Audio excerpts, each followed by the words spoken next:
본문 말씀은 로마서 14장 1절에서 6절까지입니다. 로마서 14장 1절에서 6절입니다. 제가 읽겠습니다. 믿음이 연약한 자를 너희가 받되 그 의견을 비판하지 말라. 어떤 사람은 모든 것을 먹을 만한 믿음이 있고 믿음이 연약한 자는 채소만 먹느니라. 먹는 자는 먹지 않는 자를 없이 여기지 말고 먹지 않는 자는 먹는 자를 비판하지 말라. 이는 하나님이 그를 받으셨습니다. 남의 하인을 비판하는 너는 누구냐?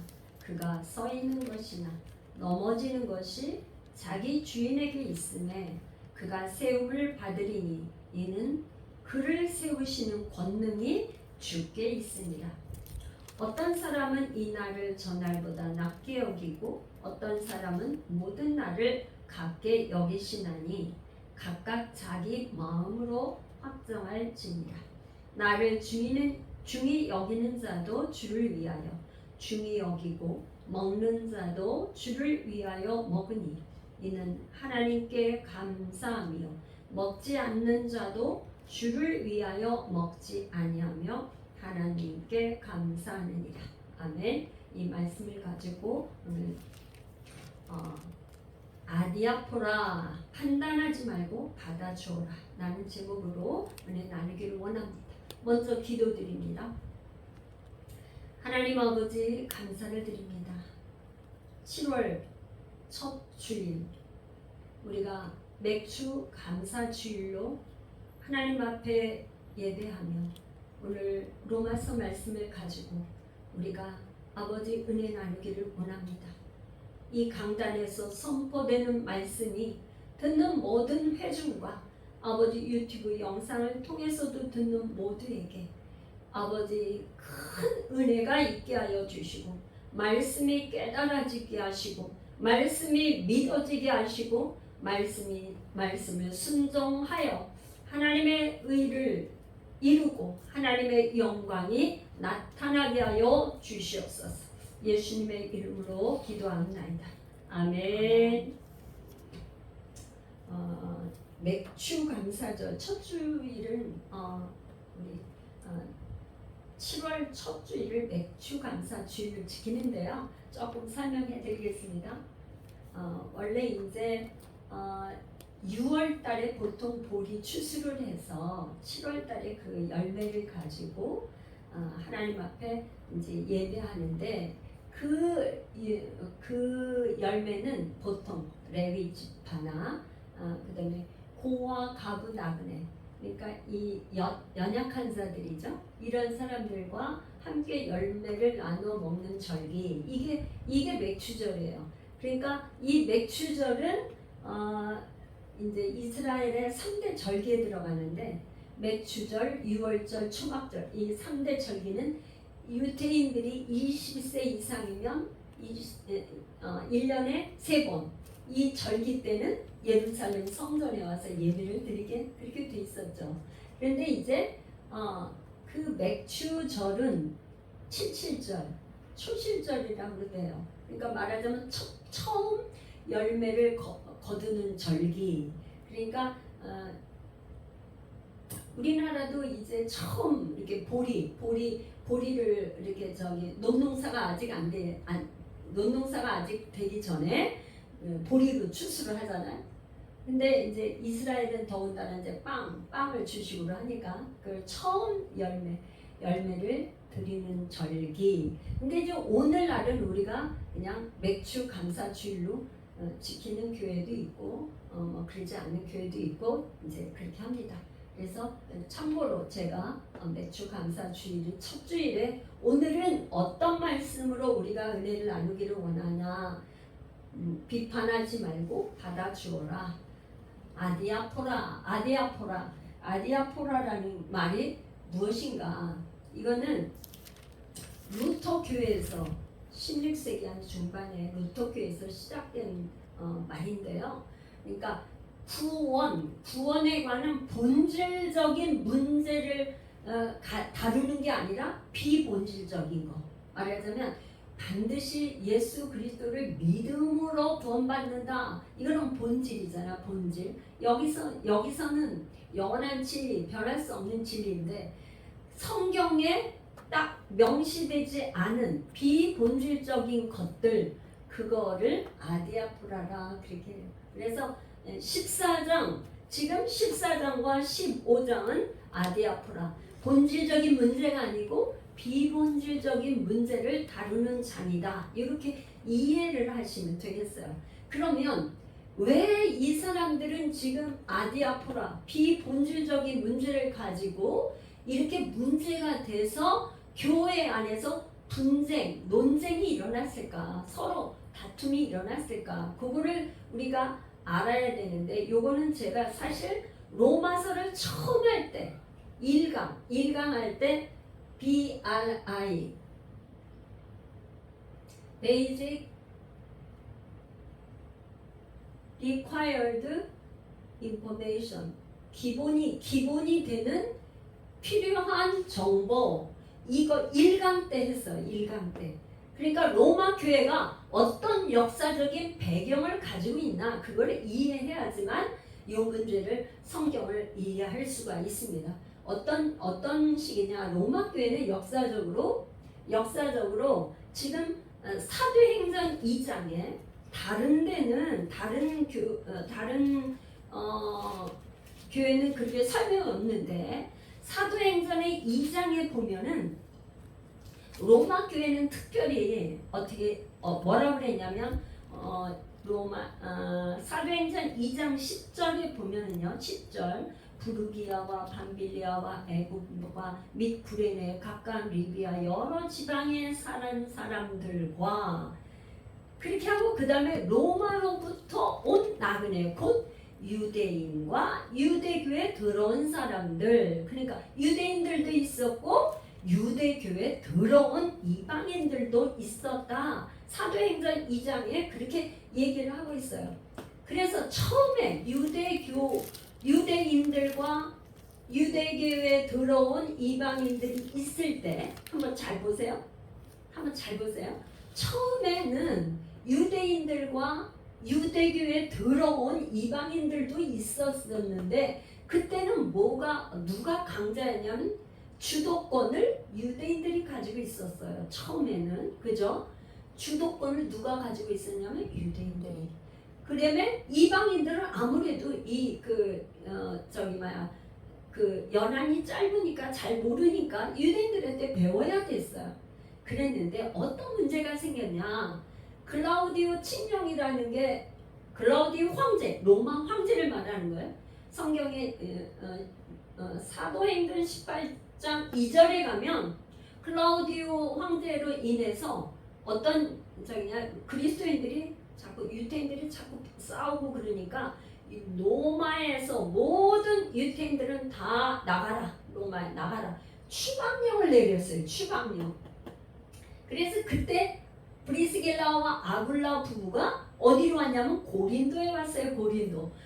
사도행전 18장에 나와요. 그래서 누구를 만나냐면 바울을 만났어요. 바울을. 그래서 바울과 브리스길라가 텐트 메이커. 텐트. 그러니까 업종이 같아서 동종이니까 같은 일을 하는 일을 하다 보니까 거기서 잘 교제가 일어나서 고린도에 교회가 세워지는 이런 일을 하게 됐어요. 그래서 유대인들을 로마에서 다 추방시켰는데 그때 당시에 한 2만 5천 명 정도가 추방이 당한 걸로 그렇게 이제 그 역사적인 증언에 이렇게 나와요. 그런데 한 5년이 지나서 그 다음에 클라우디오 황제 이후에 누가 황제가 됐냐면 네로 황제. 유명한 네로 황제. 여러분 다 네로 황제는 알잖아요. 네로 황제가 왕이 되면서 이제 네로 황제가 왕이 되고 나니까 돈이 잘 안 도는 거예요. 그러니까 네로 황제가 그때나 지금이나 유태인들은 뭐야? 유태인들은 돈의 현금을 많이 가지고 있어요. 현금. 그러니까 어떻게 했냐? 이때 추방당한 이 유태인들이 다시 돌아와도 돼. 그러니까 뭐냐면 이 황제가 죽고 나면 그 황제 클라우디오 황제 때에 선포됐던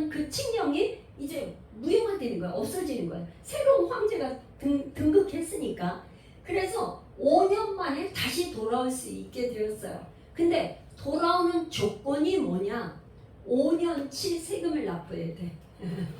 그냥 돌아오는 게 아니라 5년 동안 밀린 세금을 다 내. 그러면 돌아오게 해줄게. 이런 식으로 해서 유태인들이 다 이제 다시 돌아왔어요. 왜 그랬냐면 여러분 생각해 보세요. 그 로마에서 유태인들이 살면서 자기 집이고 생활의 모든 터전이 있을 거 아니에요.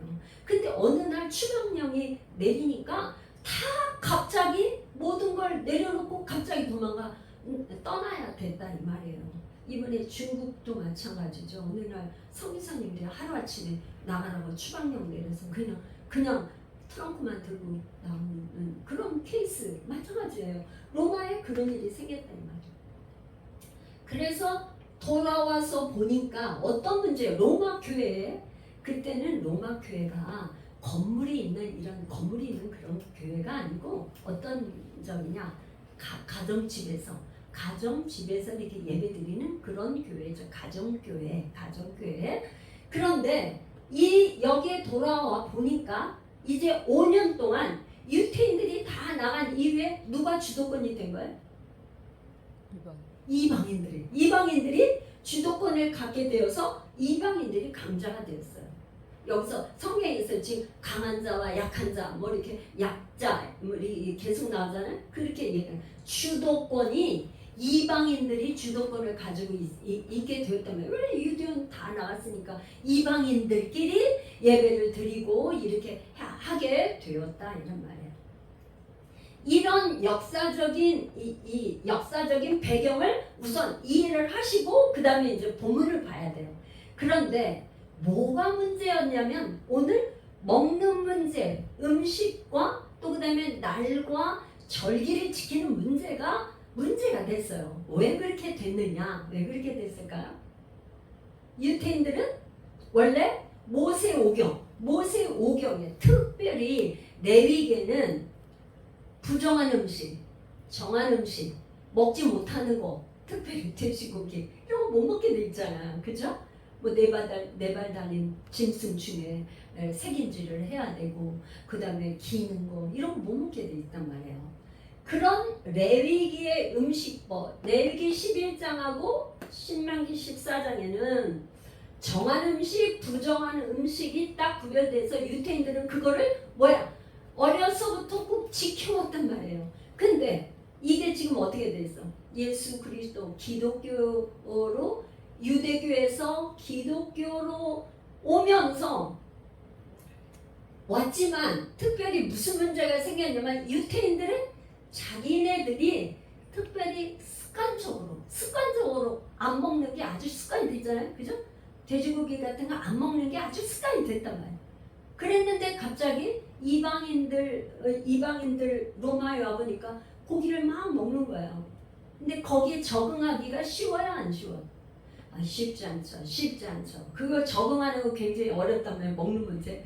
뭐야? 하루에 밥 3끼를 먹는데 늘 만약에 교회에서 나는 돼지고기 안 먹는데 돼지고기가 늘상 나온다. 그거 굉장히 어렵잖아요. 그리고 이때 고기라는 거는 시장에 팔리는 고기는 거의 많은 양이 어떤 고기였냐?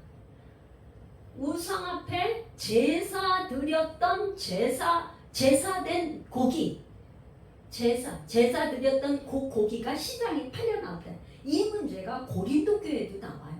고린도 교회도 먹는 문제, 뭐 이게 다 또 고린도 교회도 마찬가지로 나와. 그런데 오늘 로마 교회의 문제를 이제 사도 바울이 그럼 어떻게 하는지 그거를 이제 처음 권면을 어떻게 하는지 그걸 우리가 알기를 원하는 거야. 이런 유대인들이 가지고 있다 이 말이에요. 이런 것들을 지금 몇 주절 얘기한 것처럼 절기, 이스라엘 3대 절기를 지키는 거, 초하루 이런 거 지키는 거 이런 거 있었다 이 말이에요.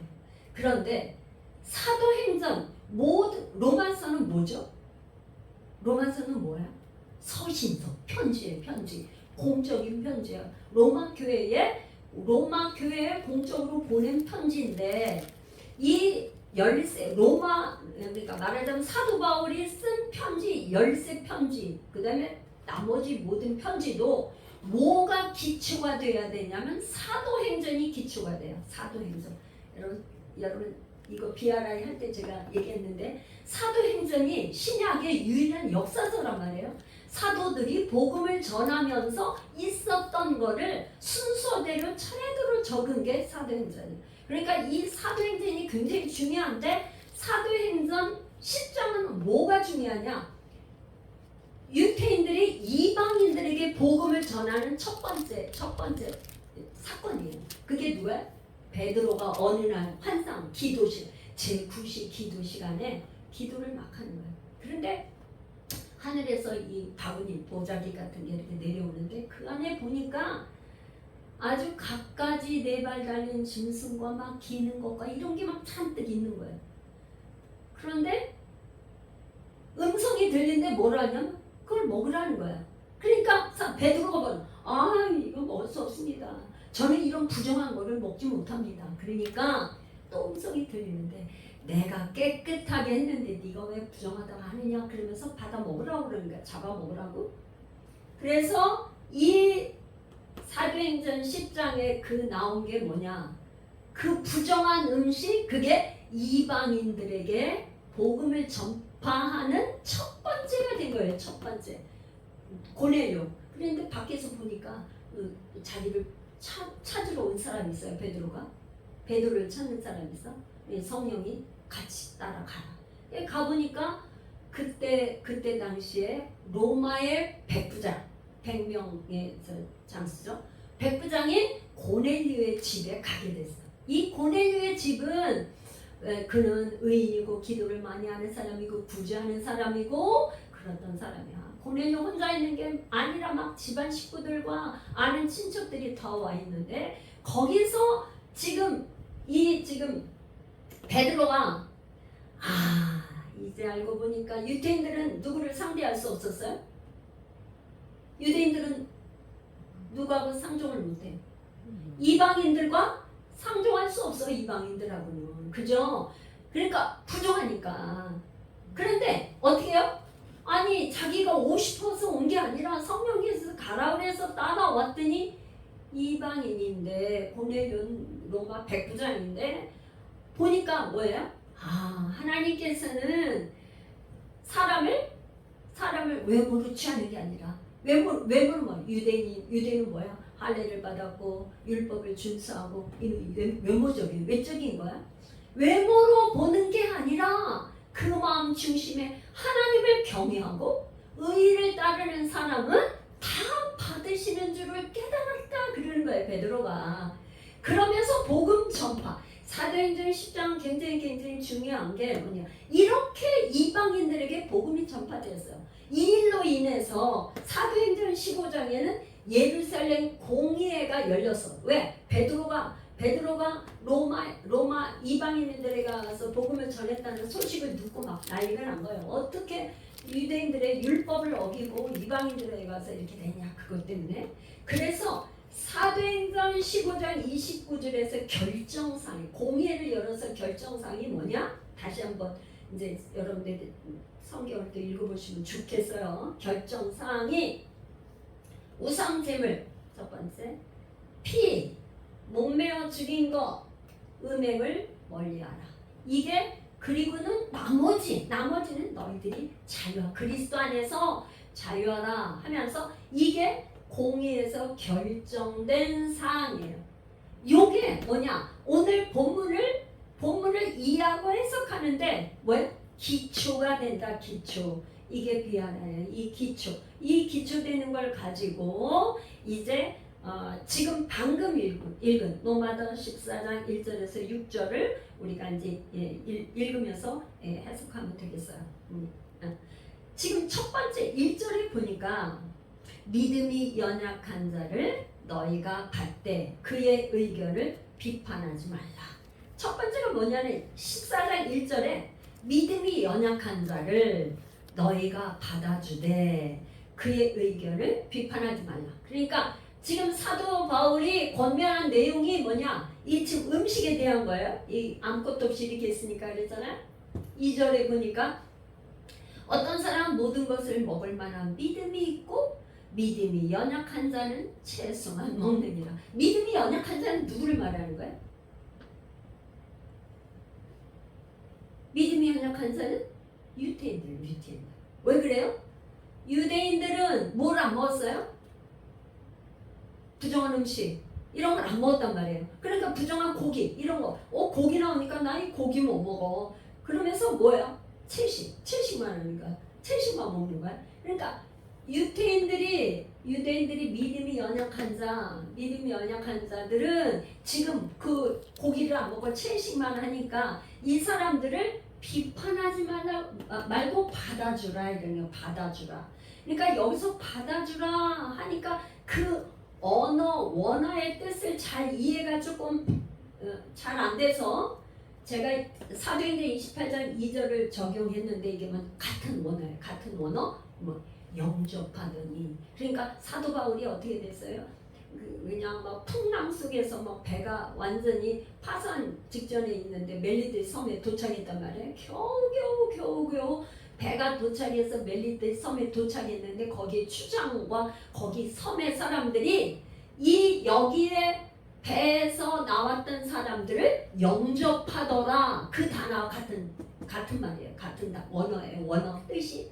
그러니까 믿음이 연약한 자를 그냥 받아줘, 용납해줘, 그 다음에 그냥 영접해줘, 그냥 그런 말입니다. 그렇게 해줘라. 그 다음에 두 번째는 뭐냐? 이 믿음이 연약한 자를 어떻게? 업신여기지 말라. 이 업신여기지 말라는 뜻은 여기 지금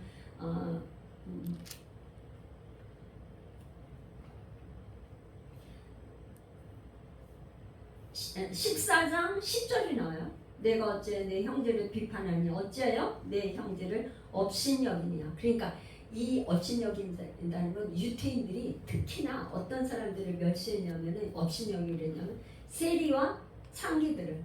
그러니까 세리들은 어떻게 해요? 하나님 나는 죄인입니다. 저 뒤에서 하나님 나는 주인이라서 주님 앞에 가까이 갈 수가 하나님 앞에 가까이 갈 수 없습니다. 그러는데 뭐야? 바리새인들은 하나님 나는 저 세리와 같지 않고 창기와 같지 않습니다. 그렇게 하는 거 뭐야? 아주 업신여기고 멸시하고 그랬다는 거죠. 그런 식으로 믿음이 연약한 자를 업신여기나 멸시하지 말라. 세 번째는 비판하지 말라. 그 비판을 한다는 거는 뭐가 있어요? 내가 중심이 돼서 내 마음대로 비판을 하는 거잖아요. 그런데 이 비판하지 말아야 될 이유를 얘기하고 있어요. 이유를. 근데 왜 비판을 하지 말라고 하냐면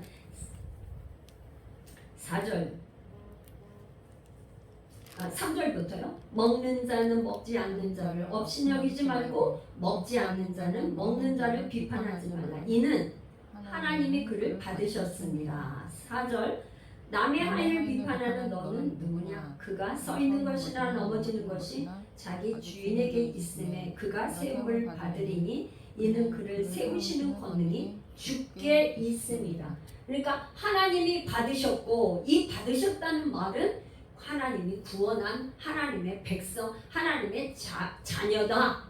이런 사람 하나님의 백성이기 때문에, 하나님의 자녀이기 때문에, 하나님의 주인이 되시기 때문에 너희들이 함부로 비판하면 안 돼. 믿음이 약한 자 이방인들에게 그렇게 얘기를 하는 거죠. 그래서 이 세우시는 권능이 누구께 있다? 하나님께 있다는 말이에요. 그러니까 너희들에게, 이방인들에게 말하는 거죠. 너희들에게는 하나님의 은혜를 줘서 그런데 유태인들, 이 믿음이 연약한 자도 세우시는 권능은 하나님께 있어요. 넘어지거나 쓰러지거나 이 하는 모든 것은 하나님의 소관, 하나님의 주권하에 있다는 것을 얘기하고 있어요. 이해가 되시죠? 아멘. 4절까지는 그래서 어떤 문제? 음식, 먹는 문제예요. 먹는 문제. 참 이 먹는 문제가 그때 굉장히 교회 안에서 문제가 됐어요. 그 다음에는 이제 뭐냐? 5절하고 6절 뭐냐? 어떤 사람은 이 날을 저 날보다 낮게 여기고 어떤 사람은 모든 날을 같게 여기나니 각각 자기 마음으로 확정하지. 이게 지금 5절하고 6절은 날과 절기에 대한 문제를 얘기하고 있어요. 근데 지금 날과 절기에 대한 이야기를 할 때 뭐에 대해서 얘기하니? 자기 마음에 확정을 해라. 마음에 확정하라 하니까는 구약에서 시편에 다윗이 내 마음이 확정되었사오니 내가 새벽을 깨우리로다. 그러면서 그 불에서 숨어있던 다윗이 내가 비파와 수금을 가지고 이제는 여호와를 찬양했다 하는 거잖아. 그러니까 히브리서 8장 10절 요걸 우리가 한번 읽어보겠습니다. 히브리서 8장 10절.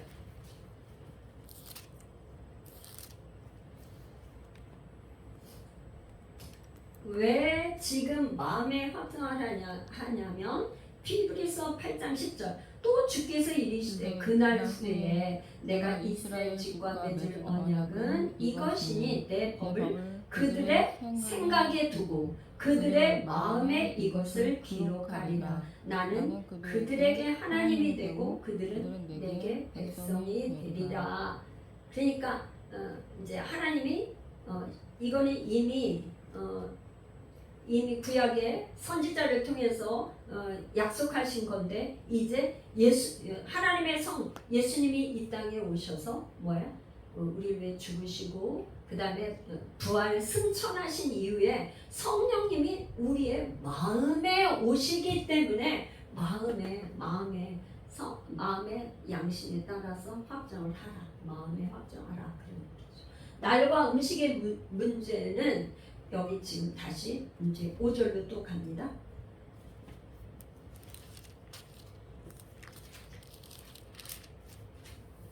5절 마음으로 확정하잖아요. 6절 나를 중히 여기는 자도 주를 위하여 중히 여기고 먹는 자도 주를 위하여 먹으니 이는 하나님께 감사하며 먹지 않는 자도 주를 위하여 먹지 아니하며 하나님께 감사하느니라. 그러니까 먹는 자, 먹지 않은 자, 이 모두가 뭐를 위해서 한다고요? 주를 위하여, 주를 위하여, 주를 위하여, 주를 위하여, 주를 위하여를 3번씩이나 반복하는 건 반복하면 성경에서 반복 나온다. 강조요법이에요. 강조법. 그러니까 주를 위해서 하는. 먹는 것도 먹는 사람은 하나님이 이제는 우리에게 자유를 주셨어. 이런 율법에서 자유, 해방을 주셨어. 그래서 먹는다는 거예요.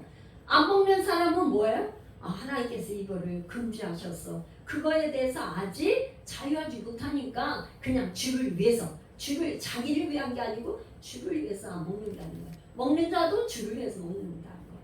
그런데 또 하나님께 그 모든 자들이 뭐예요? 누구든지 먹지 아니하며 하나님께 감사하는, 하나님께 감사한다는 게 이게 또 반복해서 강조하고 있어요. 그래서 제가 이 말씀을 보면서 고린도전서 9장 19절 23절 우리가 한번 같이 읽어봅시다. 사도 바울의 마음이 어떠한지 이제 로마서를 한 다음에 우리가 고린도전서를 또 할 건데요. 고린도전서 9장 19절부터 23절까지 같이 읽어볼까요? 고린도전서 9장 19절 시작. 내가 모든 사람에게 자유롭나 스스로 모든 사람에게 종이 된 것은 더 많은 사람을 얻고자 함이라. 유대인들에게 내가 유대인과 같이 된 것은 유대인들을 얻고자 함이요 율법 아래 있는 자들에게는 내가 율법 아래 있지 아니하나 율법 아래 있는 자 같이 된 것은 율법 아래 있는 자들을 얻고자 함이요. 21절 율법 없는 자에게는 내가 하나님께는 율법 없는 자가 아니요 도리어 그리스도의 율법 아래 있는 자이나 율법 없는 자와 같이 된 것은 율법 없는 자들을 얻고자 함이라.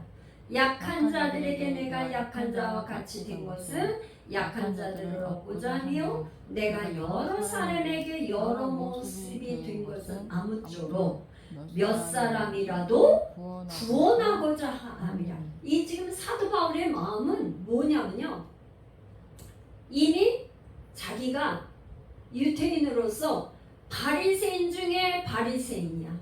가말리엘의 그 학파에서 아주 엄격한 그 율법 학자로 훈련받고 교육을 받은 사람이에요. 그런데 이 사람이 다메섹 도상에서 예수 그리스도를 이제 만난 이후의 삶이 이제 깨달은 거예요.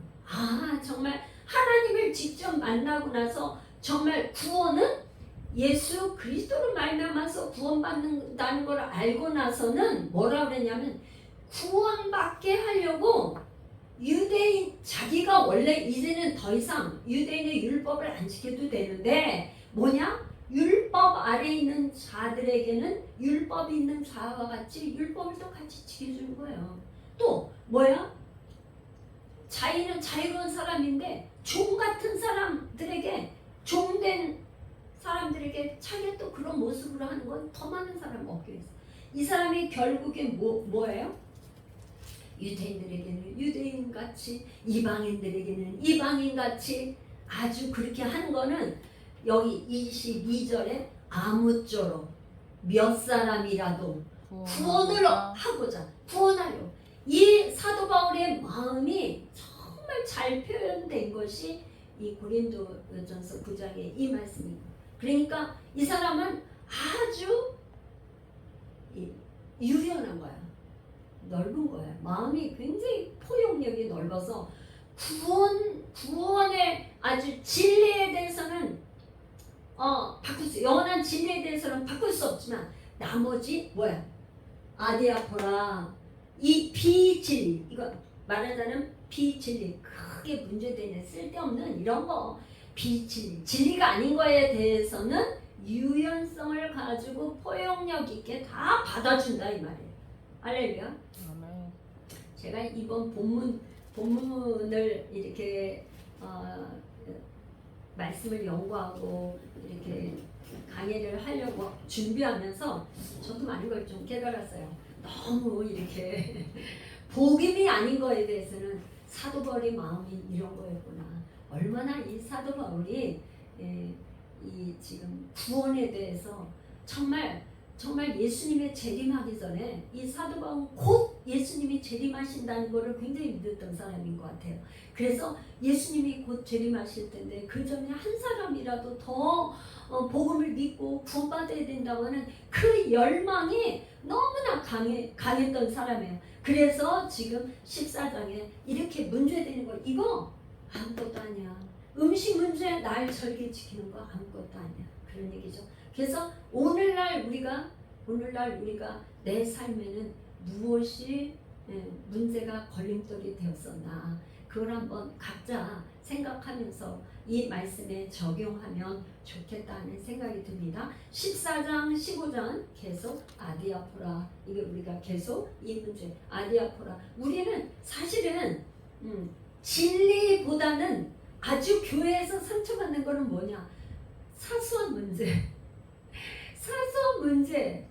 큰 문제가 아니고 사소한 문제가 쌓이는 경우가 더 많고 더 상처받고 그러는 것 같아요. 그래서 이 문제에 대해서 우리가 좀 잘 묵상하며 깨닫고 우리가 얼마나 성숙한 그리스도인으로서의 성숙한 사람은 다른 사람 이해하고 받아주고 포용하고 그렇게 하는 게 필요하다 하는 걸로 말씀을 맺으며 기도하겠습니다. 고마우신 하나님